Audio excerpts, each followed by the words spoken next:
U.S. Supreme Court Justice Samuel Alito is now giving the nation's highest court a bit more time to review a controversial new Texas border security law. Yeah, the law, commonly called SB 4, would make it a state crime for a migrant to cross into Texas illegally. Political reporter Jack Fink is here, and you and I are standing side by side in the newsroom. About an hour ago, the story changed quite a bit in a matter of minutes. Well, that's right, Doug and Nicole. A lot of drama this afternoon, but the bottom line is this. Justice Alito has punted once again and has now extended the stay on SB 4 indefinitely as the nation's highest court still considers whether this state law is constitutional. He had extended the stay until 4 o'clock Texas time today, and we didn't get the court's order until 4:05, 5 minutes after the deadline. Now, Governor Greg Abbott signed the legislation December 18th, and the very next day, the number of organizations filed a lawsuit challenging it.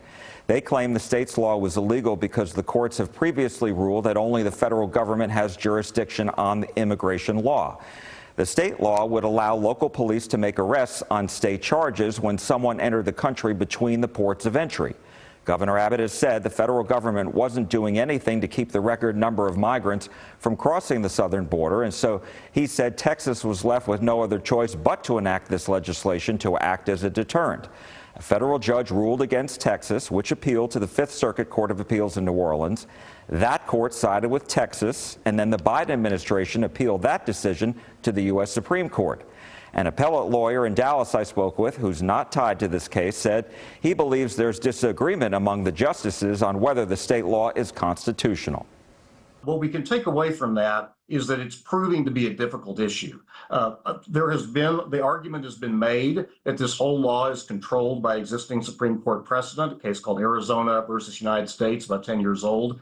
Clearly, if the Supreme Court today saw it that way, it wouldn't need 2 extensions of time to deal with the stay application. It would just cite that case and move on.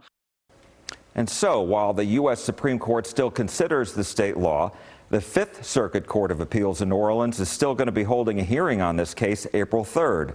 The appellate court will then decide what to do with the case. The Supreme Court could review that and come up with its own decision or decide the appellate court's ruling should stand. So again, bottom line for now, the state law will not go into effect.